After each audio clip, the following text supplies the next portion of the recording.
Hello student, welcome to my YouTube channel. आज की video में हम देखेंगे कक्षा 10 रसायन विज्ञान, जिसका दूसरा चैप्टर है। इससे पहले के वीडियो में हमने चैप्टर 1 को देख लिया। अगर आप नहीं देखे हैं तो पहले चैप्टर 1 को देख लीजिए, इसके बाद इस वीडियो को देखिएगा। तो देखिए, अध्याय 2 का नाम है अम्ल, क्षार एवं लवण। सबसे पहले आपको बता देते हैं कि आप कॉपी और पेन लेकर साथ साथ नोट्स बनाते रहेंगे तो और बेटर होगा। आपको इससे बेटर नोट्स कहीं नहीं मिलने वाला है। ठीक है, तो आप क्या करिए, वीडियो को रोक लीजिएगा और जितना पॉइंट आप समझ चुके हैं उसे कॉपी पर लिख लीजिएगा। ठीक है, तो आइए चलिए स्टार्ट करते हैं हम लोग। सबसे पहले बात करेंगे हम कि वैद्युत अपघट्ट, यहाँ पे देख पा रहे हैं जैसा कि लिखा है वैद्युत अपघट्ट क्या होता है। तो देखिए, वे पदार्थ, ठीक है, वे पदार्थ, एक मिनट कहाँ जा रहे, वे पदार्थ जिनके जलीय विलयन में, ठीक है, विद्युत प्रवाहित की जा सकती है वैद्युत अपघट्य कहलाते हैं। कहने का मतलब इसका ये हुआ कि कोई भी पदार्थ है जिसमें हम विद्युत को प्रवाहित कर सकते हैं उसे हम वैद्युत अपघट्य कहते हैं। बात क्लियर? जैसे अम्ल, क्षार एवं लवण। अब ऐसे अगर आप नहीं समझे तो आपको ये समझना है कि ऐसे पदार्थ जिसे जल में डालने पर वह धन तथा ऋण आयनों में टूट जाता है वैद्युत अपघट्य कहलाता है।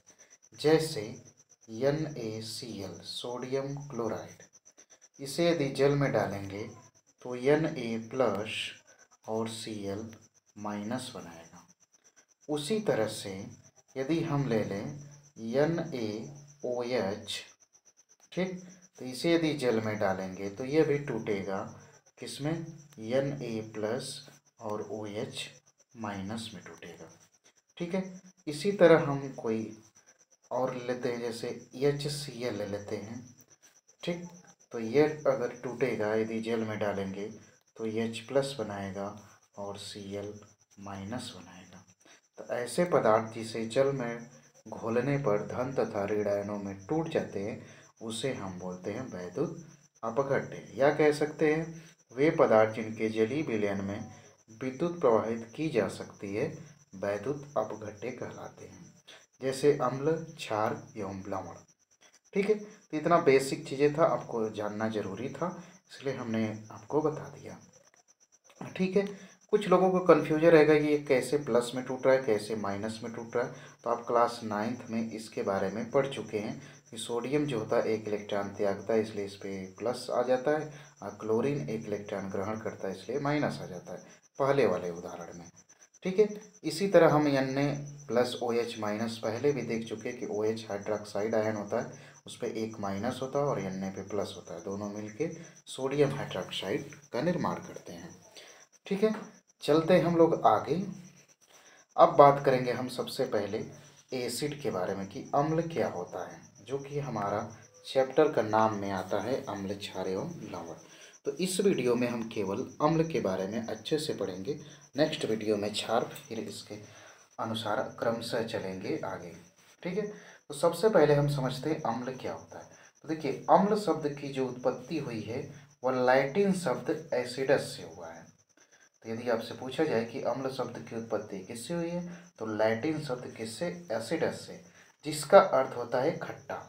जिसका अर्थ क्या होता है? खट्टा। अतः हम कह सकते हैं वे पदार्थ जो स्वाद में खट्टे होते हैं अम्ल कहलाते हैं। ठीक है, चूंकि हम जानते हैं कि अम्ल जो है एसिडस शब्द से बना है, एसिडस शब्द का मतलब होता है खट्टा, तो हम कह सकते हैं कि ऐसे पदार्थ जो स्वाद में खट्टे होते हैं अम्ल कहलाते हैं। जैसे सिरका जो होता है उसमें एसिटिक अम्ल होता है, नींबू और संतरा जो होता है उसमें सेट्रिक अम्ल होता है, इमली जो होता है उसमें टार्टरिक अम्ल होता है। ठीक है, तो इस तरह से यह हो गया अम्ल का बेसिक परिभाषा।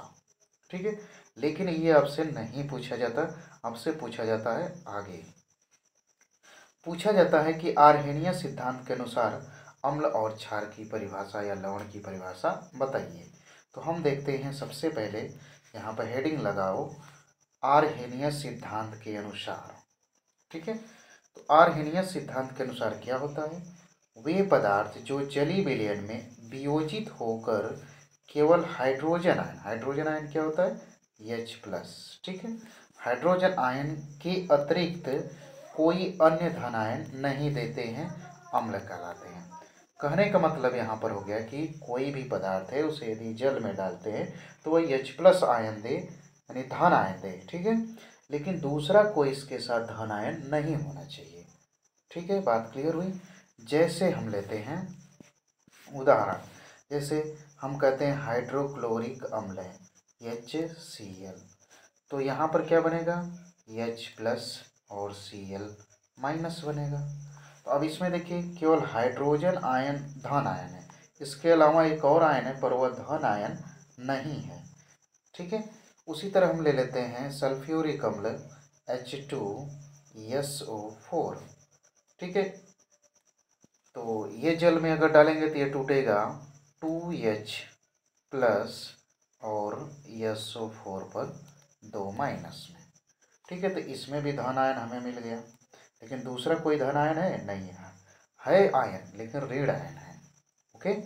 ऐसे ही हम कोई और भी ले लेते हैं, जैसे HNO3 नाइट्रिक अम्ल जिसे बोलते हैं HNO3, तो ये भी टूटेगा तो क्या बनाएगा H+ बनाएगा और NO3- बनाएगा।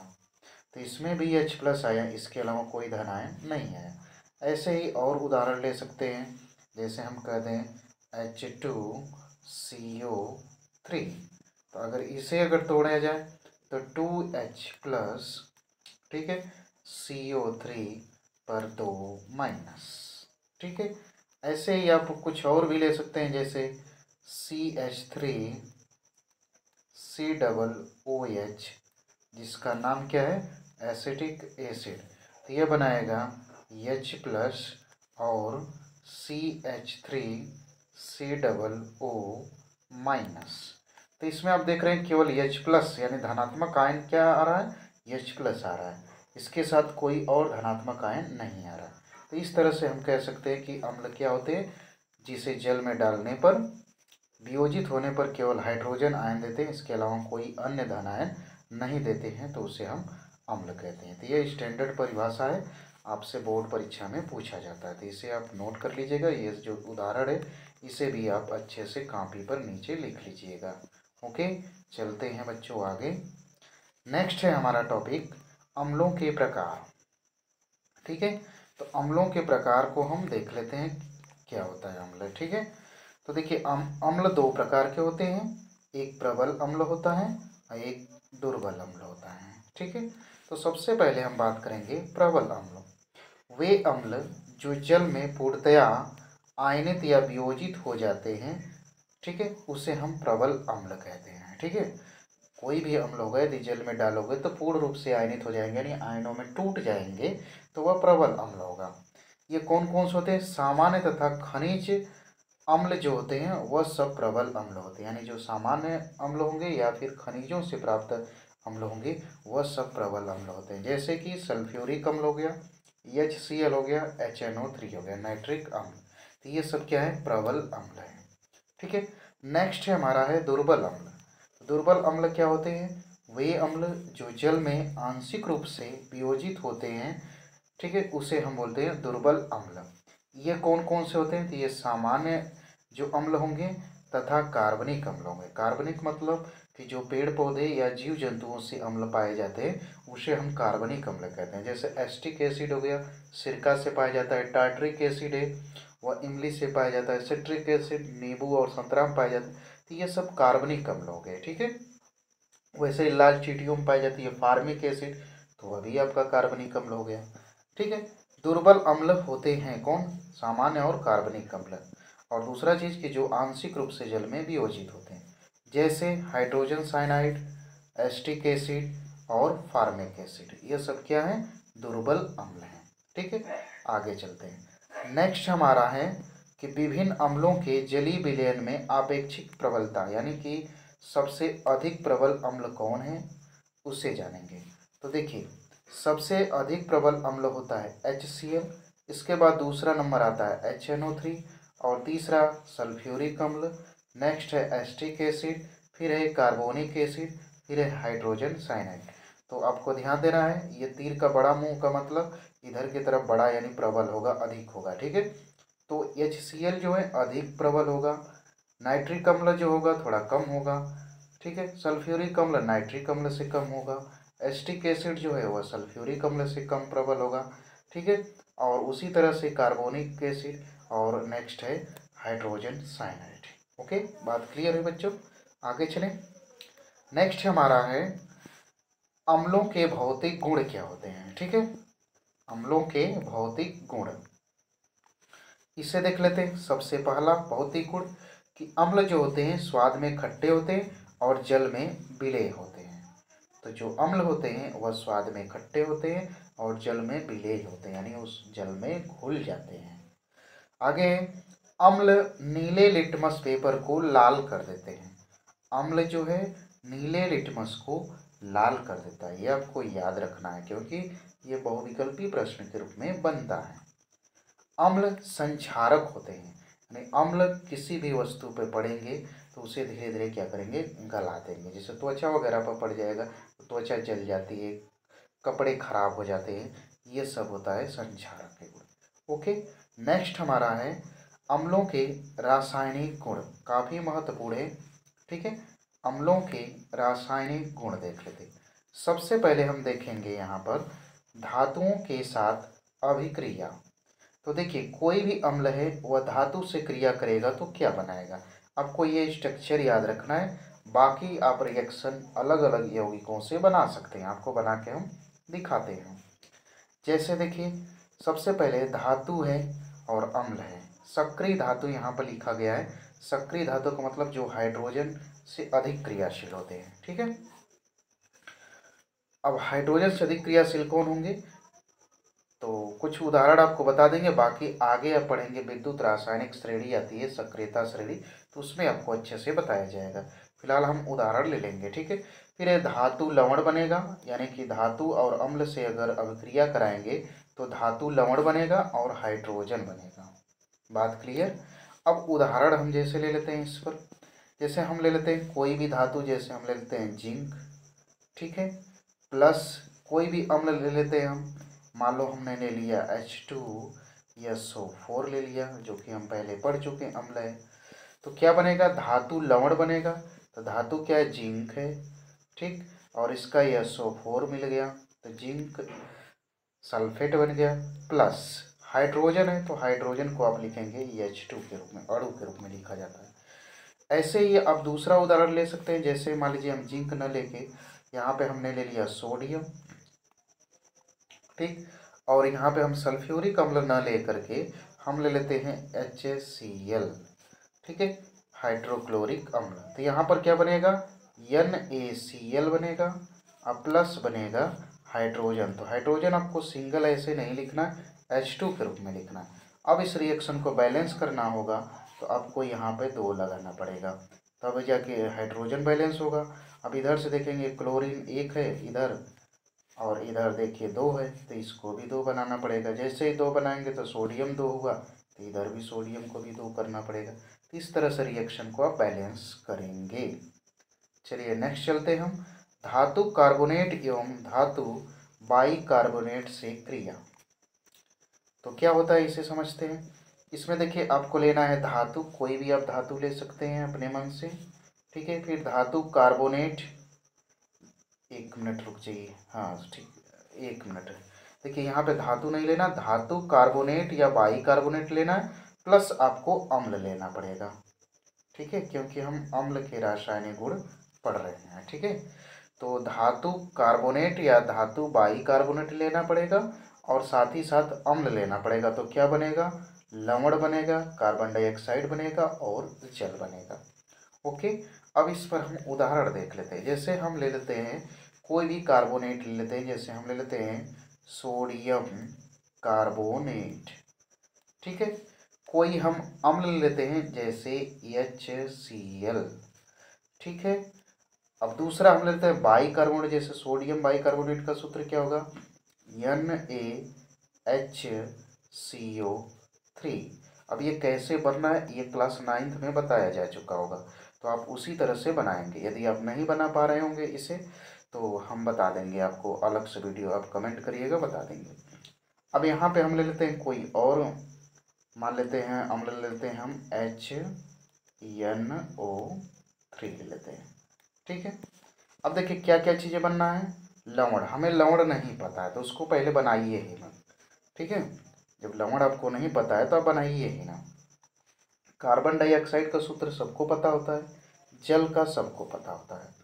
तो भैया क्या करना है, अब देखिए सबसे पहले हम जल और कार्बन डाइऑक्साइड का सूत्र लिख लेते हैं। इधर कर देते हैं।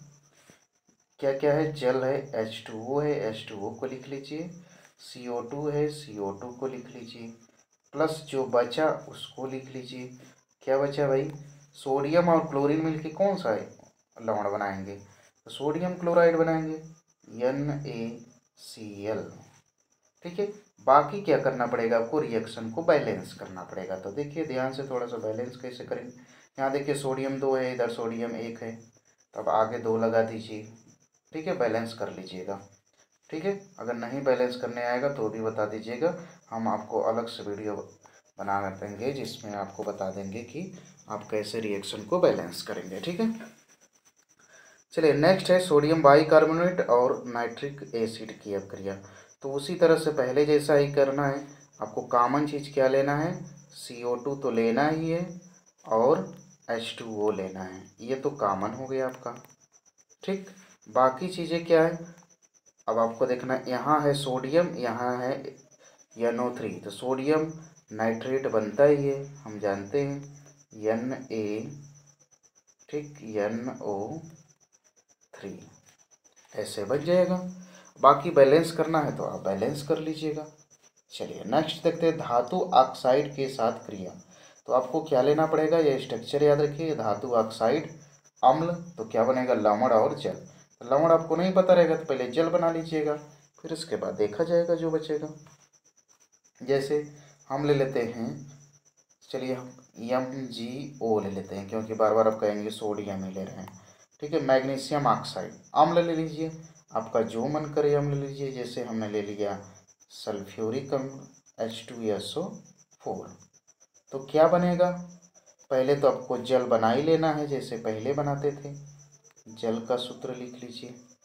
ठीक है, लवण हमें नहीं पता तो इसमें से जल को हटाओ, H2O को हटाओ, H2 यहाँ से O हट गया, यहाँ से बचा क्या MgSO4, तो आप यहाँ पर लिख दीजिए MgSO4। ठीक है, इसमें देख लेना है कि सारी चीज़ें बैलेंस है तो आपको बैलेंस करने की ज़रूरत ही नहीं है।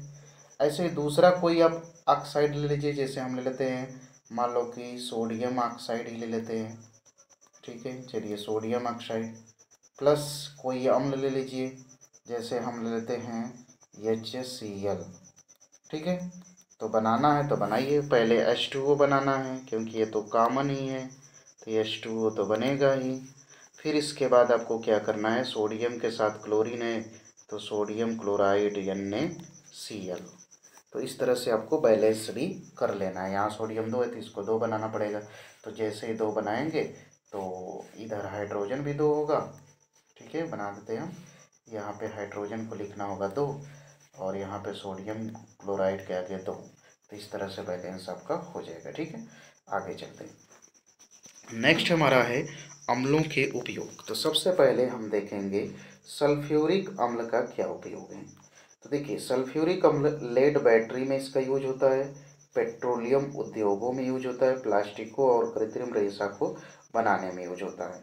तो सल्फ्यूरिक अम्ल का क्या है उपयोग, इसे देखें। फिर है नेक्स्ट आपका नाइट्रिक अम्ल का क्या उपयोग होता है। तो देखिए सोने तथा चांदी के शोधन में, यानी सोना या चांदी हो उसके शोधन में किया जाता है। उर्वरक, औषधि और विस्फोटक बनाने में नाइट्रिक अम्ल का प्रयोग होता है। नेक्स्ट है आपका हाइड्रोक्लोरिक अम्ल, यह भी अम्ल है तो इसका क्या उपयोग है इसे देख लेते हैं। तो कपड़ा रंगने में, लोहे की चादरों को साफ करने में प्रयोग किया जाता है। तो ये हो गया हमारा पूरा डिटेल में अम्ल के बारे में। इससे अधिक आपसे क्वेश्चन अम्ल के बारे में नहीं पूछा जाएगा। ठीक है, तो उम्मीद है कि आपको यह वीडियो पसंद आया होगा। वीडियो पसंद आया है तो वीडियो को लाइक करिए, चैनल को सब्सक्राइब करिए, अपने फ्रेंडों को शेयर करिए। तो आज के लिए बस इतना ही। Thank you.